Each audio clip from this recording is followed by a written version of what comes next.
Hi, welcome back to the channel. It's Mark from Powersonic and Apprentice 121, and you will know I'm out on site, not in my unit, not on the test rig. I'm actually out doing some proper graft. So I'm just going to interrupt that video and drop on to show that this has purposely been done not to be filtered and pristine perfect for Instagram or Twitter or LinkedIn or wherever else we share these pictures of work that's absolutely straight down the middle, perfect. This is kind of trying to show real world sparking when you've paid to go and do a job and you've got so many hours to complete it, and you need it to be to a standard that is safe and a good workmanship, but it doesn't need to be totally photographic to go and then share on Instagram. And you should share more of your regular everyday installations. We seem to get the two extremes, don't we, of it's either rough as a dog's you know what, or it's absolutely perfect and there's not a bend in a kink in a cable anywhere it shouldn't be. All of the conductors are lined up perfectly, and you know that you couldn't snag anything on there at all. You know, so this is kind of showing the middle ground of day-to-day sparking, if you like. And there's a few people put content out that's similar to that, and I want to do the same. I've put pictures up before of consumer units I've spent hours and hours on getting them perfect, and they do look good. But you can't go off and make a living doing that every day, all day. This was changing a consumer unit for a landlord. We had a certain amount of money in the job, and I did take longer than I should because I've been filming, doing what I was doing. But I purposely didn't spend any longer on the actual activity of installing the consumer unit than I would have done based on the job we had in on the price we had in on the job. So yeah, just enjoy that. I hope it makes sense as the video goes along, and I'll keep the content coming as regards to support for apprentices. So I've got the podcasts out, and I've got the last video out that went through safe isolation and guidance note 3. I'm not trying to provide instructional videos of how you can go off and pass your AM2 and complete test and inspection. You know, that's on you guys to go off and girls to go off and research yourselves, make yourself comfortable and confident in doing it. I'm just trying to offer up bits of my experience and point you in the right direction. Use the net website, make sure that you are filling in the checklist and the pre-assessment manual honestly. Reference back to your lecturers and your employers to make sure you get the support that you might have identified that you need. And there's a whole load of people who've put stuff out onto social media over the last few months to help through this pandemic. They've really stepped up, put themselves out there to be critiqued, and yeah, I'm one of them. So I put stuff up on social media for people to look at. This video is another one of those things. Hopefully it helps some of you learners as you're going back into college and workplaces and trying to get into your AM2s, because you haven't had the volume of training that you would normally receive, and these are exceptional times, and some absolute superstars have stepped up while they're rushed off their feet. Most electricians have never been busier. Certainly lecturers as well, who are teaching from home and using the means of the internet to get education into people. It's really, really difficult, challenging times, and lots of people are giving up so much free time to offer content and support to people out in the trade. You know, it's humbling for me to be part of that, and hopefully it helps. So reference the net website is the main message, and if you need anything in particular covering that's going to help you in your journey and help you prepare for that, let me know and I'll try and come up with stuff that might help. But anyway, let's get back on with the video. Let's go see this consumer unit get changed, and you can all tell me how rubbish I am in the comments. Enjoy. Like a lot of people in the electrical industry right now, we've had a lot of EICRs, certainly in the domestic market through the last few months, and we've got a big backlog of remedials to try and clear before April the 1st, and this is one of them, and we'll talk about that in a minute. I'll just, actually before I go on to that, I'll mention we've got someone else working in the property next door, and we'll catch up with them in a bit as well. So they're doing some work. You know, we look after a few down this row, and yeah, by pure chance and coincidence and the fact that I organise the calendar, they've ended up working next door to me today, so I can keep an eye on what they're up to. But if we spin around, and I'll just zoom out a touch, yeah, there we go. So I'm not going to show you around the whole property because it's a rental, and whilst it's empty, you know, there's not a lot to see. It's 2 bedrooms, we've got a front room through there and a bathroom on the ground floor behind me. As I said, the electrical system here is in good order, but I've got the power bank with me with the laptop and iPad there ready to get charged up. We've got the pack outs all laid out on the floor down here. The gimbal's on a bit of a wobble, so apologies about that, but that's all set and locked to go. I have got my delivery of equipment up here, so we've got the Hager CU with our CBOs, and this one's a bit of a weird one because we've done the report and we have a plastic consumer unit under the stairs, And we've spoken about this before on the podcast, actually, about, should we even be coding these as C3s? I mean, strictly speaking, it's a potential fire hazard, because when they do ignite, they give off toxic smoke, and that can happen through a manufacturer's defect or through poor workmanship, or any other multitude of reasons. And it makes sense to me, if we've identified it as a danger, be whatever the cause, that we should be removing them. But as we all know, we code to the current version of the regulations, and it's a C3 because it's a plastic consumer unit under the stairs. And in this instance, we have an engaged landlord who wants their properties up to current standards, and they've just said change it. Hi, so sorry about that. We just had the landlord drop in there.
Welcome back to the channel, it's Mark. I've been getting on with this consumer unit, had the landlord pop in, so I wasn't as set up as I should have been on the hyperlapse, but hopefully it's come out alright. I've got most of it on there. I just wanted to show how you try and struggle away with an existing consumer unit. It's not always easy to dress the wires Instagram standard, because you're working with what you've got. So I've made the best of it I can. I know that everything's properly connected, easily identifiable, and that's the main thing. A couple of points of note with the Hager consumer unit. You need to be doubling over your conductors if they're under 1.5 mil going into the terminal bar. You can IR test from the top of the RCBOs if you leave them in the off position. Reference your instructions. You can space them if you wish. So if you're worried about heat affecting them due to the breakers being at their maximum value for over an hour, then you can space them. In this particular domestic job, like many others, in fact, probably nearly all of them, it's not going to be a factor, as we've discussed on the podcast before. And I've arranged it so we've got the cooker circuit next to the upstairs sockets, which is essentially 4 sockets. That's all that's up there. Then the downstairs kitchen sockets. So you may have some load on those. That's next to the boiler. And then we've got a couple of lighting circuits, and they're all LED lamps, and there's only about 10 fittings. So there's going to be hardly any load there as well. So the prospect of this producing anything like values in use towards the maximum value for over an hour is highly unlikely, and it's not a factor, certainly not in this one. And again, when you're talking about the ambient temperatures, you need to remember that it's the consumer unit as a whole. That's what they're referencing. So I mean, I've had a thermal imaging camera on these in my unit, testing away to see if it is anything to worry about, and that the heat that's produced is minimal. It's never been a factor. One thing I will say is, if you're installing them outside, so in a shed or a garage with no source of heating, it's worth factoring in that they won't operate at the required value because of that cold environment. So they could allow more current to flow than designed, and that can present an issue to your cable's current carrying capacity and being overloaded because the MCB RCBO hasn't operated in the required time because it's cold.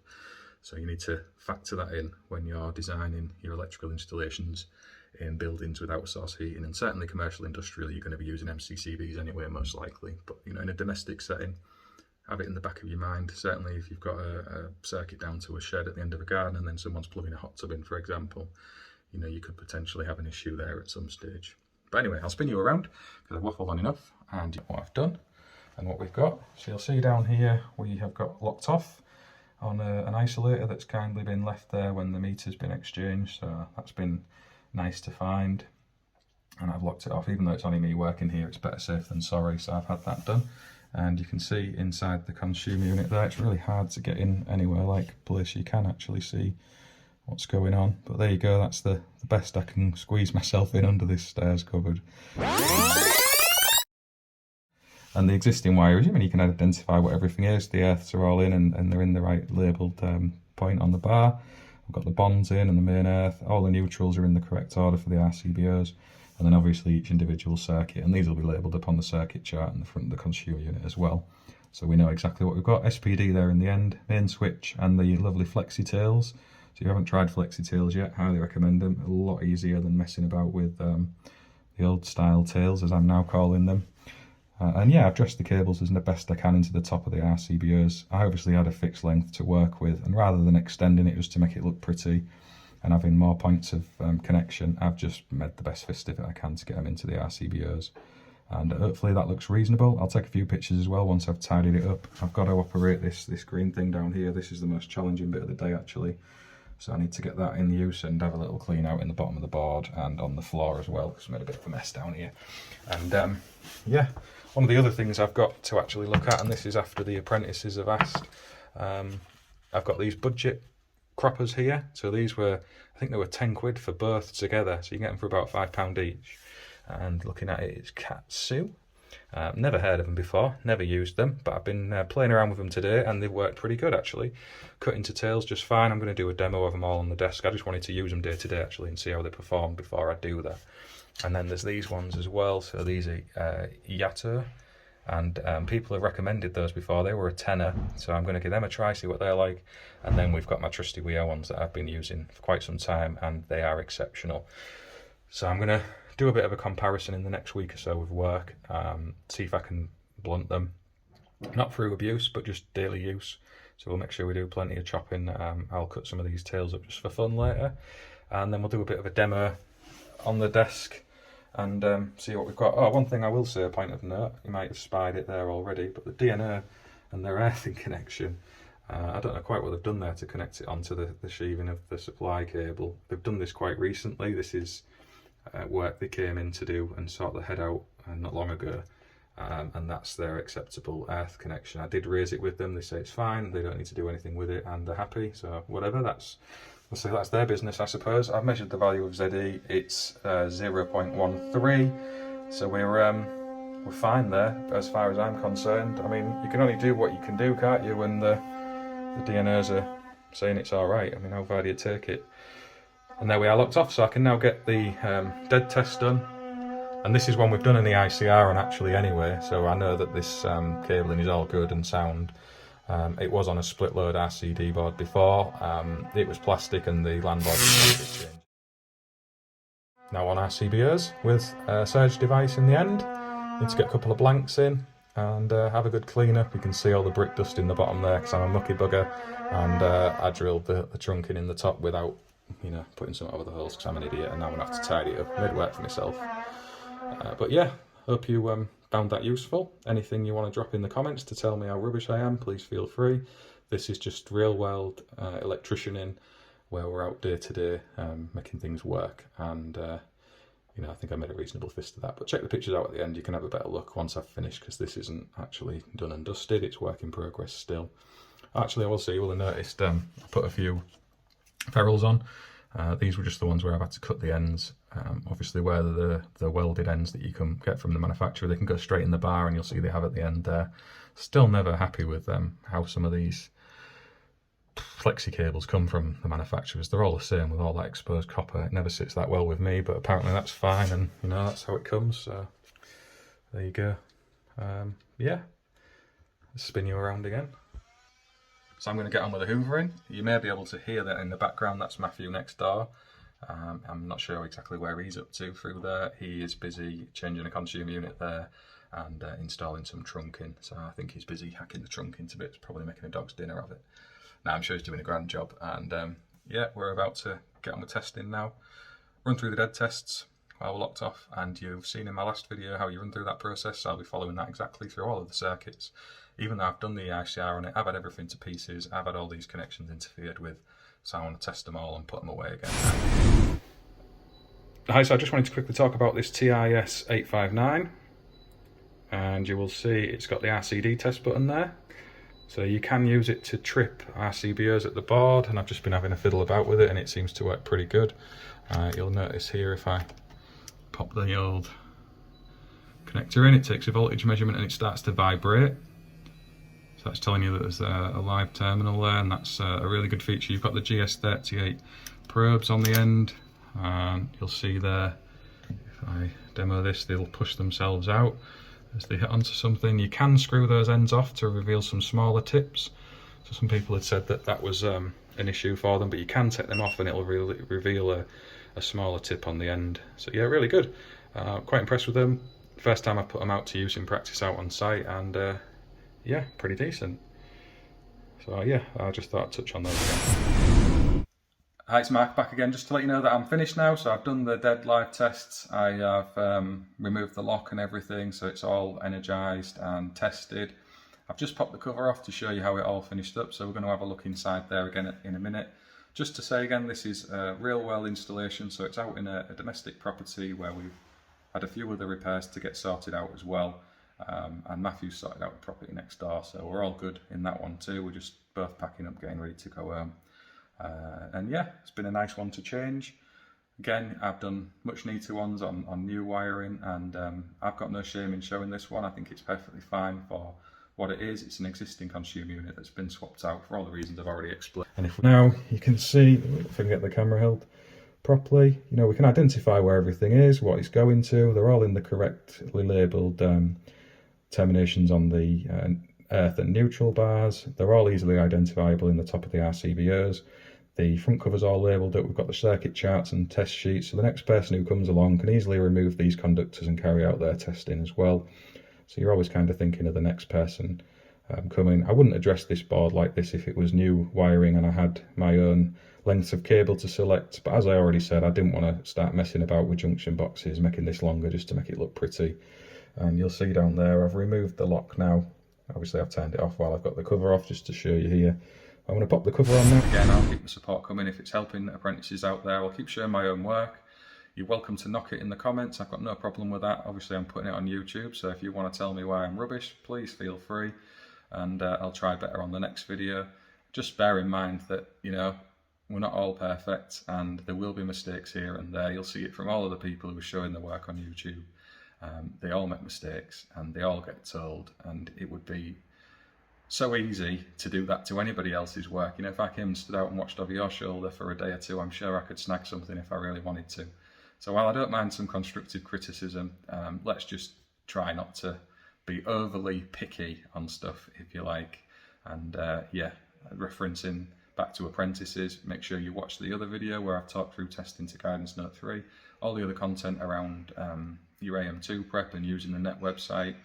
And I'll keep as much content coming as I can. Obviously it consumes a fair bit of time, and as I've said already, I am fairly busy, but I'm not going to use it as an excuse that you can just go off to the net thing and read what you should be doing and where you should be going and what you're missing in your learning.